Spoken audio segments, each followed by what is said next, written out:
봅시다.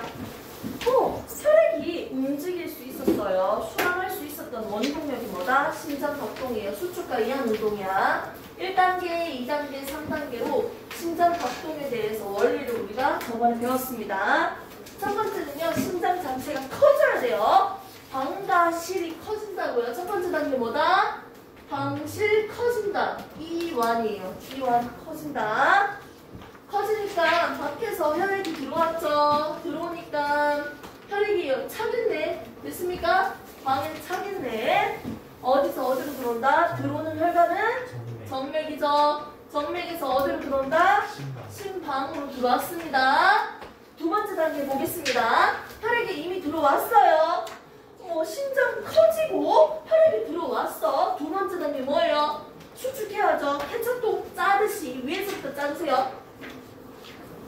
빠세 뿡뿡 됐습니까? 위에서부터 짜줍니다. 그럼 누가 수축한다? 방이 수축한다. 맞죠? 심방이 수축합니다. 그러다 보니까 여기 있는 혈액이 어디로 간다? 밑에 실로 이동하겠죠? 아, 심방에 있던 혈액이 심실로 이동하네요. 됐습니까? 그러면 어디에 혈액이 모여있다? 실에 모여있겠네요. 3단계 보겠습니다. 3단계는요, 드디어 실도 수축을 해야죠. 수축을 해주면요, 어떻게 된다? 여기에 있던 혈액이 바깥으로 나가겠네요. 어디서 어디로 간다? 실에서 바깥으로 나가는 혈관은 동맥이라고 했죠. 됐습니까? 이렇게 해서 1단계, 2단계, 3단계입니다. 심장이 전체적으로 커졌다가 쭉쭉 됐습니까? 방실 어떻게? 심방 방실 방실 맞죠? 방실 이완됐고 수축입니다. 혈액이 이동하는 경로까지도 정리를 해서 대답을 할 수 있어야 돼요. 오케이? 심장 박동의 원리입니다. 이렇게 심장이 이완하고 수축하는 힘 때문에 혈액이 순환할 수 있었어요. 그런데 정맥이 순환할 수 있었던 이유는 뭐다? 뼈대가리가 있었고요. 그 근처에 근육도 있었죠. 그리고 중간에 혈관들도 있었습니다. 혈관. 이 정맥에 있는 혈액이 위로 올라오면요, 무슨 일이 발생한다? 거꾸로 내려갈 수 있잖아요. 역류가 발생할 수 있어요. 역류를 막아주기 위해서 판막이 존재했었고요. 이때 혈액이 위로 올라가기 위해서 필요한 힘이 있어. 그 힘은 뭐다? 옆에 있는 근육의 수축과 이완 운동 때문에 혈액이 움직일 수 있었어요. 두 가지 힘에 대해서 우리가 봤고요. 자, 그러면서 한 번 더 체크를 할 게 있습니다. 동맥이 있었고요. 정맥이 있었어요. 그리고 모세혈관이 있었습니다. 각각의 특징도 다 알겠지만 세 가지만 먼저 정리할게요. 혈액의 속도 그리고 혈압은요 결국은 심장의 압력 아니야? 심장에서 빵! 했는 압력을 비교를 해보자고요. 심장에서 멀어질수록 혈압이 작게 측정되겠죠. 오케이? 그러면 동맥 다음이 누구예요? 모세혈관. 그 다음이 정맥이었잖아. 맞죠? 심장의 압력, 펌프질. 즉 혈압은요 누가 가장 커요? 동맥이 가장 크겠네. 심장에서 가까울수록 심장의 압력이 크게 측정되겠네요. 1등. 그 다음 어디예요? 모세혈관 2등. 정맥은 가장 작게 측정되는 3등. 됐습니까? 동맥을 기준으로 우리가 측정을 했죠. 맥박 측정. 속도는요 누가 가장 빠르다? 당연히 빠세 심장의 압력으로 나오니까 속도 가장 빠릅니다. 동맥 1등, 그 다음에 정맥 2등. 모세혈관은 하나의 세포만 지나갈 수 있을 정도로 되게 좁았고요. 맞죠? 그리고 세포막이 하나에 하나. 그래서 물질들이 왔다 갔다 물질 교환을 하는데 개이득입니다. 속도는 모세혈관이 제일 느려요. 이거 말고 한 개 더 있었죠. 뭐가 있었습니까?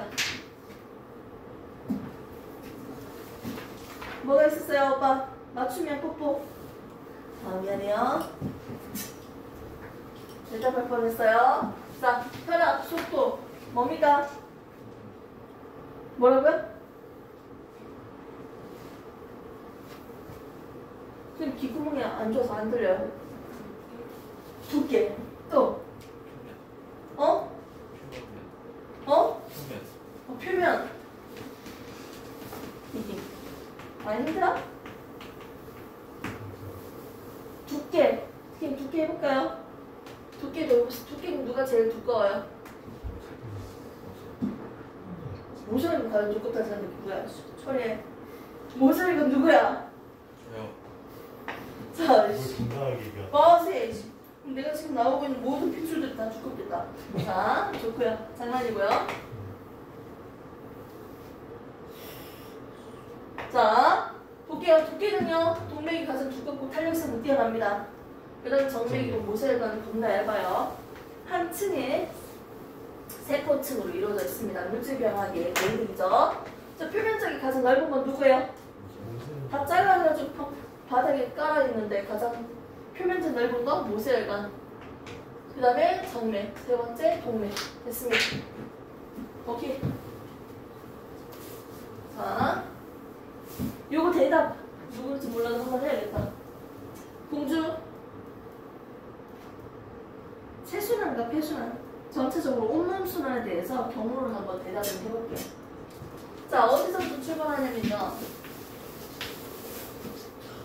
우리 승현이가 대답할 테니까 모르면 오빠가 대답해줘. 받아쳐줘. 알았지? 빼고름 순환. 자, 여기 누굽니까? 여기 어디예요? 좌심실이지. 좌심실부터 출발할게요. 우리 승현이가. 좌심실 다음에 어디예요? 출발! 오빠 한 명밖에 없어요. 공주 도와줄 사람. 네. 자, 다음에 진우 맞지? 응. 진우만 도와줄 수 있어. 자, 승인이랑 진우가 빨리 대답하세요. 좌심실. 그 다음 어디예요? 혈액이 지나가는 길. 빨리 쳐다내. 빨리 쳐다내.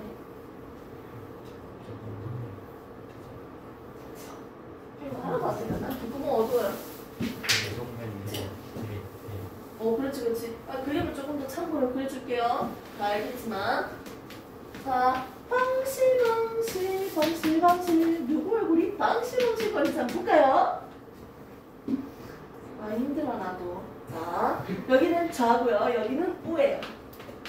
좌심방, 좌심실, 우심방, 우심실이죠. 심장에서 나가는 건 뭐다? 동맥이죠. 심장 온몸으로 돌았어요. 모세혈관이었죠. 다 알고 있을 거야. 뒤에 어머, 대동맥이었고요. 심장으로 들어온다. 뭡니까? 정맥이죠. 무슨 정맥? 대정맥이었어요. 됐습니까? 심장 들어왔죠. 그 다음에 이거 뭐예요? 우심방, 우심질 지나서 바깥으로 나가야지. 폐로 가니까 이거 뭐예요? 무슨 동맥이죠. 나가는 거니까 폐동맥. 얘는 폐에 지나서 정맥이죠. 폐정맥. 폐에서 오니까. 자, 왼쪽에 있는 그림 보지 말고, 자, 이제 순서대로 얘기해 볼게요. 질문만 도와줄 수 있어. 자, 공작 빨리 스타트 끊어. 좌심실. 그 다음. 응? 제가 말하고 있는데 내가 못 알아듣는 거야? 이쁜 목소리 좀 한번 들어보자. 좌심실. 순환 경로. 좌심실에서 출발해서 혈액이 어떻게 움직이는지 전체적인 경로를 얘기해보자. 먼저 할 수 있어. 좌심실 다음이 뭐라고요? 목소리 작았구나. 에어컨 때문에 안 들리네. 맞지? 내 왼쪽 보지 말고 해. 공주 알 테니까.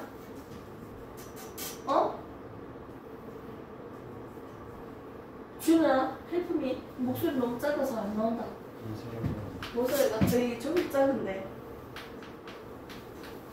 왼쪽 거 보지 말고 체크해요. 자, 그 다음에 대정맥. 공주 다 알지? 아는 거 맞죠? 너무 당연한 건데 물어보는 게 짜증날 텐데. 그 다음 뭐예요?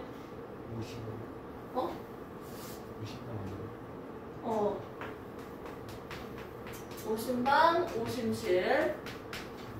그 다음 어디요, 오빠? 폐? 동맥이죠? 그 다음 폐. 그 다음 폐, 정맥. 그 다음 좌심방. 그렇죠. 그 다음 좌심실이죠. 위에는 폐순환입니다. 밑에는 체순환이고요. 자, 전체적인 순환을 한 번 더 다시 봤고요.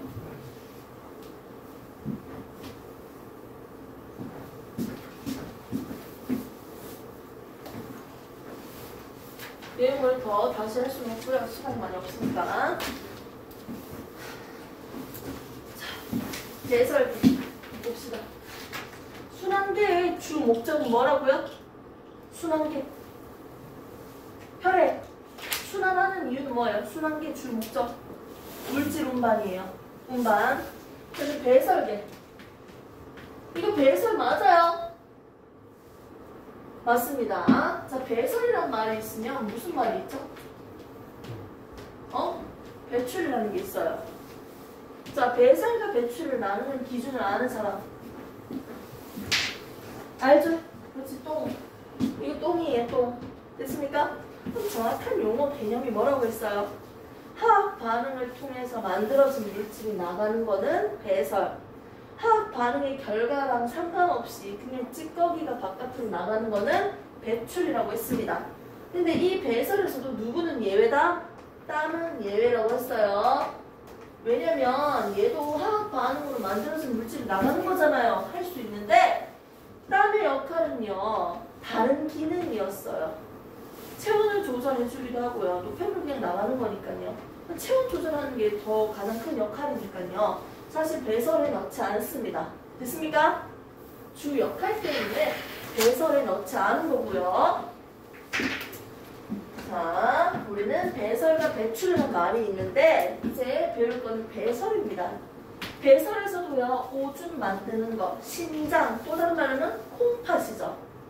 이 더운 성질의 음식, 뭐 고기 겁나 많이 먹거나 그러면 이 신장이 되게 나빠진대요. 특히나 스트레스 많이 받으면 신장이 안 좋아진대요. 근데 신장이 처음에는요, 나쁜지 모르고 좀 심각해지고 나면 뭔가 혈액, 오줌적인 부분에서나 등등으로요, 신호가 주어진대요. 그러니까 초반에는 신장에 문제가 있는지 우리는 잘 모른대. 근데 신장이 나빠졌어. 그럼 혈액 표적까지 갈 수도 있잖아. 맞지? 그럼 신장 어떻게 했을 때 가장 좋아요? 신장 이식 받으면 되잖아요. 근데 누구 거 받을 거야? 친구 줄 수 있어요? 안 된다고. 근데 무서운 게 뭐냐면 신장을 한번 이식을 받잖아? 가족 사이에서 보통 이식을 해주잖아. 그나마 좀 적합한 걸로, 맞지? 해주는데 한 번만 이식 받고 끝나는 게 아니야. 5년마다. 몇 년마다 주기적으로 신장 한 개씩 계속 이식을 받아야 되는 거야. 그러니까 신장 관리 잘 하셔야 돼요. 겁주기. 자, 그래서 신장은 콩팥이라고도 하는데요.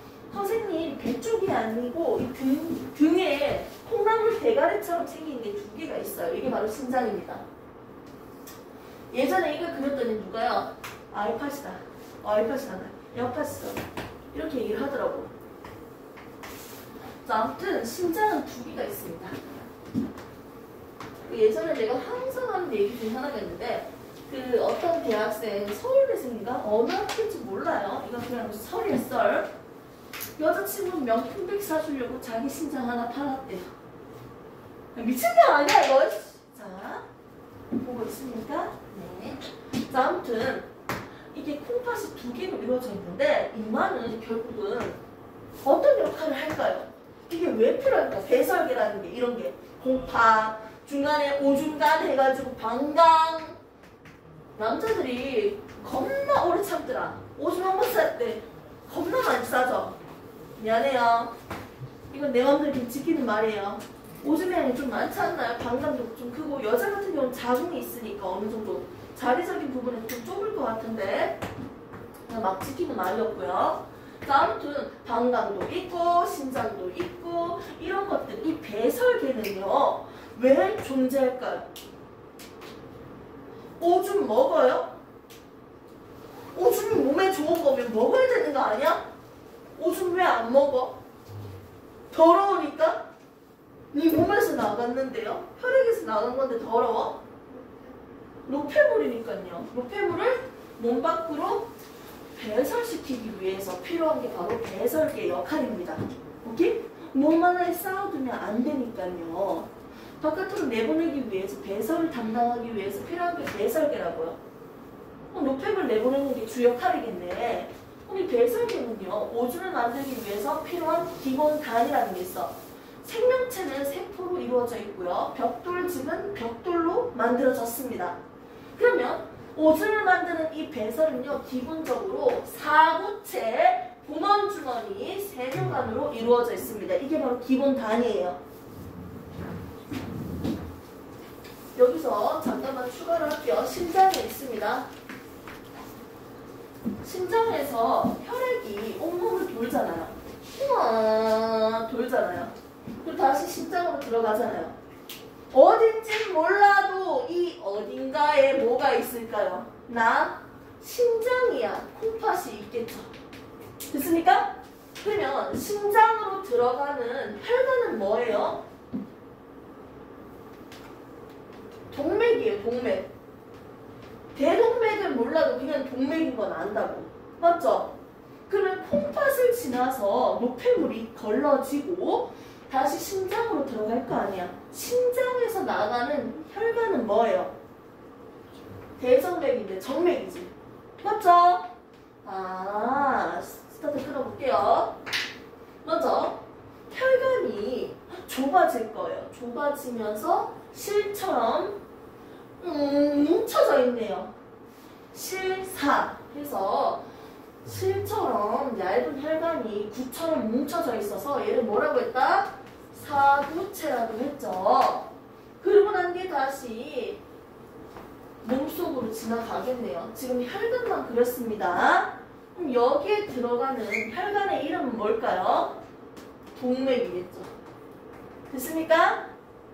여기서 다시 노폐물이 다 걸러지고 난 뒤에 다시 들어가고 있는 혈관은 뭐라고 할까요? 정맥이겠죠. 뭔지 몰라도 동맥인지 정맥인지는 우리가 대답할 수 있겠네요. 됐습니까? 그럼 사구체에다가 주변을 둘러싸여 있어. 어머, 주머니. 보먼주머니가 있습니다. 됐습니까? 그리고 이 밑에는요. 오줌으로 가는 길이에요. 세뇨관이 있겠네요. 여기서 오줌을 만드는데 필요한 기본 단위는 누구다? 사구체, 보먼주머니, 세뇨관이에요. 얘를 우리는 네프론이라고 합니다. 사구체, 보먼주머니, 세뇨관을 우리는 네프론이라고 하고요. 옛날 말로는 한 10년 전이에요. 사구체와 보먼주머니를 따로 빼내서 이거 두 개만 우리가 말피기 속체라고도 했어요. 말피기 속체 플러스 세뇨관 이 지랄로 했는데 아무튼 네프론이야. 근데 이 네프론이 어떻게 있냐면 심장은 겉질이 있고요. 안에 있는 건 속질이지. 밖에 있는 건 겉질이잖아.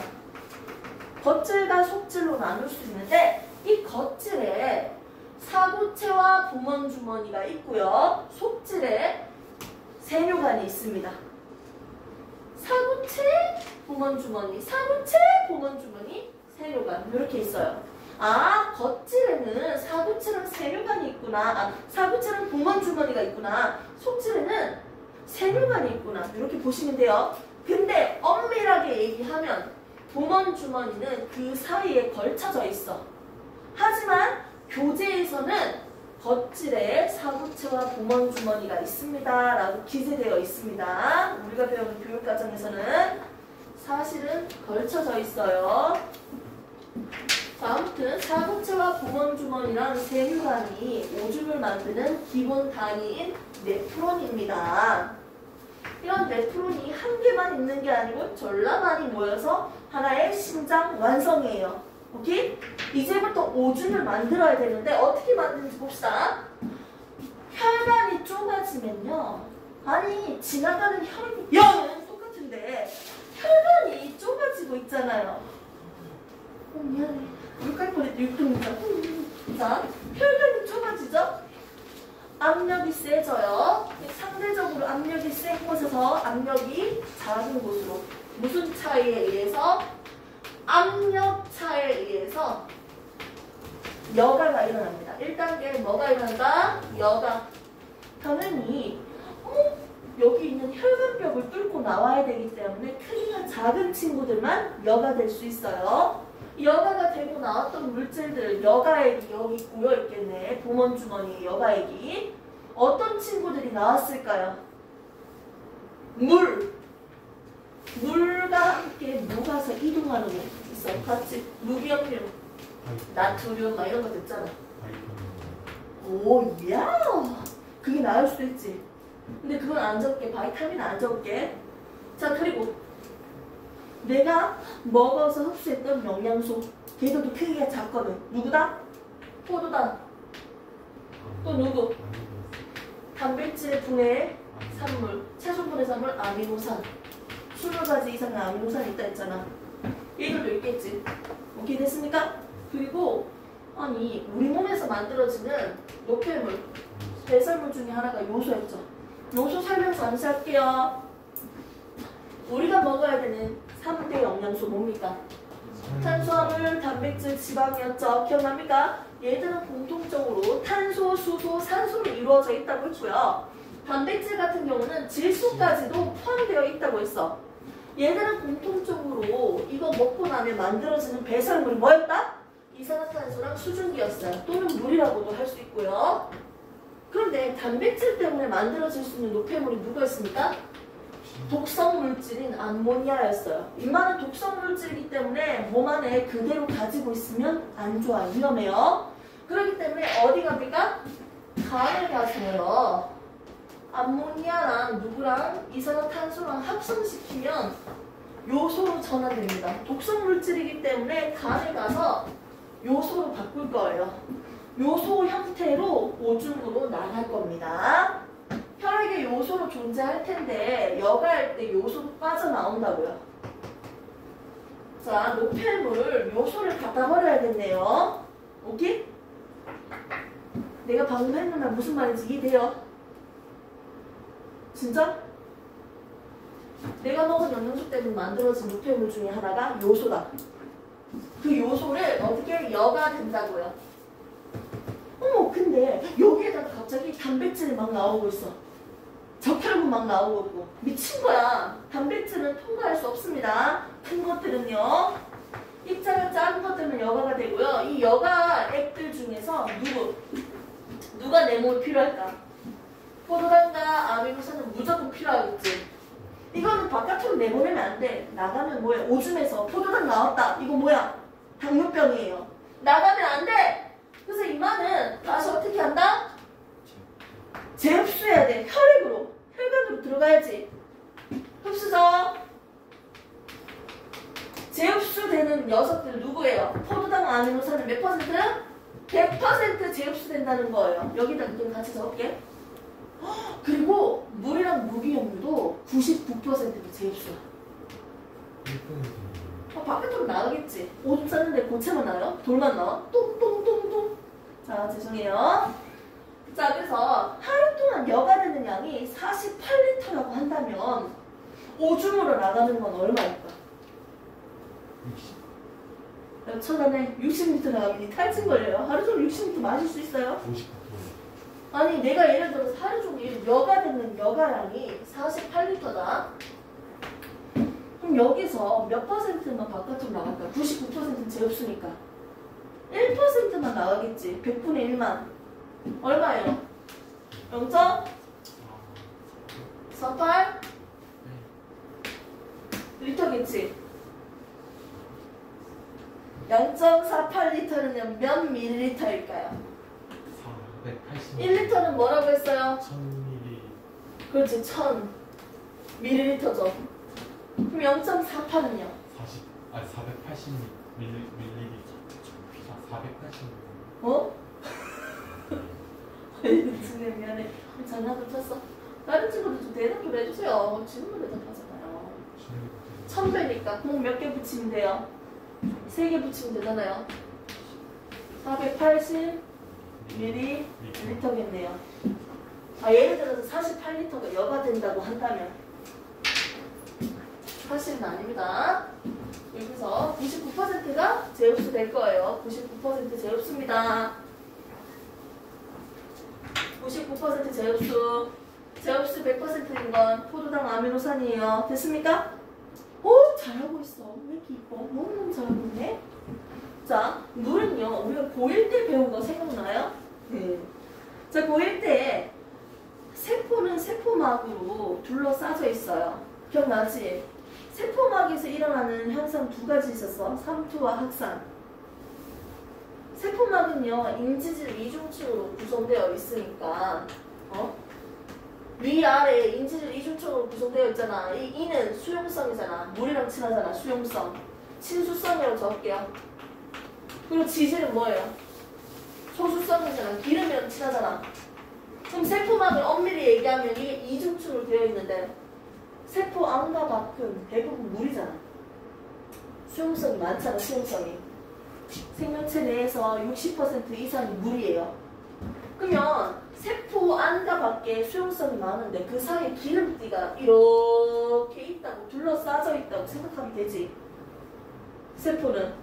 그러다 보니까 중간에 뭐가 있어? 기름이 있잖아. 기름, 지방, 지질. 지용성 물질들이 이렇게 둘러싸져 있으니까 실제로 이 기름을 뚫기 쉬운 건 누구일까요? 지용성 물질이었어. 물 같은 경우는 수용성이니까 뚫기 쉬울까요? 어렵지. 근데도 물 분자는 너무 작아서 통과할 수 있어. 그런데도 통과하는 속도가 느리겠지. 수용성이니까. 그렇기 때문에 물을 좀 더 잘 빠르게 이동시키기 위해서는요. 물을 이동시키는데 필요한 단백질이 있는 거야. 통로가 있는 거야. 그게 아쿠아 포린이라는 등등의 단백질들이 있어요. 이게 바로 신장에서도 있습니다. 단백질의 도움을 받아서 물도 어떻게 된다? 제흡수를 잘 시켜준다는 거겠지. 아무튼 여기까지밖에 에너 적용된다 이렇게까지는 안 하고요. 자, 여기서 1번 여가가 일어났는데 압력 차이에 의해서 작은 친구들만 여가 된다. 2번, 3번 순서는 의미 없어. 제흡수할 때는요, 누가 제흡수된다? 물 무경류 99%, 포도당 아미노산 100% 제흡수됩니다. 자, 그 다음에 마지막으로 남은 힘까지 쥐어짜봅시다. 여기 혈액에 남아있는 요소마저 다시 한 번 더 분비시켜야겠지. 오케이? 바깥으로 나가는 거야. 오줌으로 가는 길이잖아요. 분비시킵니다. 뭐? 대표적으로 요소. 잘 생각해봐요. 물이 있는데 이놈 새끼가 물은 사라지고요. 요소만 많아져. 요소의 농도가 진해지겠지. 물컵에 설탕물이 있는데 설탕물 99%가 설탕물 중에서 물만 증발되고 없어져봐. 농도 진해지겠죠? 오케이? 농도가 진해진다고요. 물은 없어졌는데 요소만 많아져. 그러면 요소의 농도가 진해지겠지. 그래서 요소 농축입니다. 퍼센트가 커집니다. 1단계 여가가 일어나고요. 100% 제흡수, 99% 제흡수, 그리고 분비까지, 요소까지 한 번 더 일어나면서 어떻게? 오줌으로 가는 길로 갈 겁니다. 자, 됐습니다. 배설균은요, 이렇게 배설물을요, 내보내는 역할을 하고 있는데, 거기서 기본적인 단위는 네프론이었습니다. 네프론은요, 콩팥 겉질, 그리고 콩팥 속질로 사구째 구멍주머니 세균관으로 나눠서 배치되어 있었고요. 얘들은요, 압력 차이에 의해서 여가가 일어났고요. 그 다음에 제흡수가 일어나고 분비가 일어났습니다. 이 과정을 통해서 오줌이 만들어졌네요. 이 오줌은 오줌관을 통해서 이동해가지고 어떻게? 방광으로 가서 요도로 이동할 거예요. 자, 보겠습니다. 31페이지 보시면 됩니다. 노폐물의 생성과 배설입니다. 영양소 먹었더니 만들어지는 노폐물들이 보이네요. 얘들은 각각 이렇게 내보낼 거예요. 예전에도 얘기했던 부분인데, 자, 이때 쌤이 방금 설명한 거는 여기에 그림이 없지만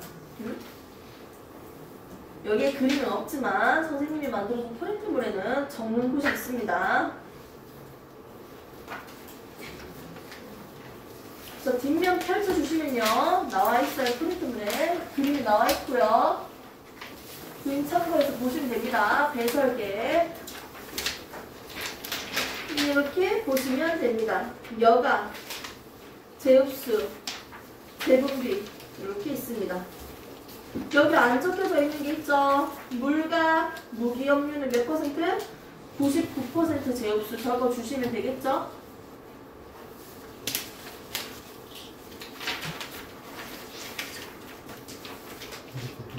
네. 물과 무기염료는 99% 제흡수. 사실 물은 99% 제흡수인데 무기염료는 적절하게 그때그때마다 달라져요.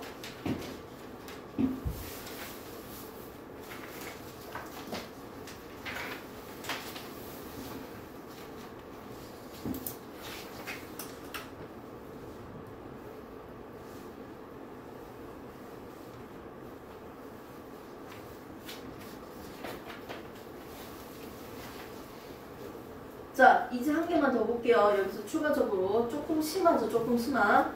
31페이지 보면 탐구 자료가 나와 있어요.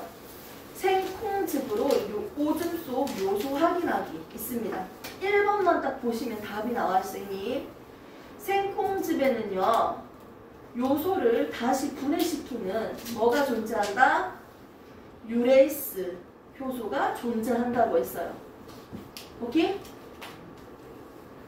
그러면 오줌에다가 누굴 넣으면 돼? 생콩즙을 넣어버리면 뭐로 분해된다? 요소가 아미노산이랑 이산화탄소로 다시 분해된다고요. 암모니아랑 이산화탄소로 다시 분해되죠. 암모니아는 액성이 뭐로 된다? 염기성입니다. 됐습니까? 그래서 원래 중성이었던, 나름의 중성이었던 이 오줌이요. 분해되면요. 요소가 분해되니까 어떻게 된다? 암모니아가 만들어지죠. 그래서 암모니아가 만들어지니까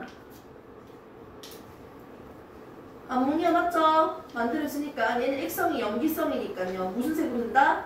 파란색으로 바뀐다는 거죠. 지금 얘는요. 비티빅 농액입니다. 비티빅 농액은요. 액성에 따라서 지시압이 달라 색깔이 다르게 나타나는데 산성, 중성, 염기성입니다. 방금 봤죠? 중성일 때 뭐다? 초록색입니다. 염기성일 때 뭐라고 했어요? 파란색이라 했죠? 녹초파. 됐습니까? 오줌 자체에서는요. 뭐가 담겨져 있습니까? 요소가 있습니다. 여기에다가 누구를 넣어준다고요? 이 안에 뭐 넣어준다? 뭐 넣어준다? 생콩즙을 넣어준다. 콩즙에는 뭐가 있습니까? 분해시켜주는 유레이스 효소가 있습니다. 됐습니까? 넣어주면요. 여기 있는 요소가 뭐로 분해된다? 암모니아랑 이산화탄소로 분해됩니다. 개수비는 안 맞출게요. 됐습니까? 그러면 이 녀석 암모니아 때문에 액성이 뭐로 된다? 염기성이 됩니다. 염기성이 되면 무슨 색으로 띈다? 파란색으로 띕니다. 아하! 오줌에다가 누구를 넣어준다? 유레이스 효소가 있는 생콩즙을 넣어주니까 초록색이었는데 무슨 색으로 바뀌었다? 파란색으로 바뀌었다는 거예요. 요 정도 내용만 참고해놓고 녹초파만 외워두세요. 녹초파.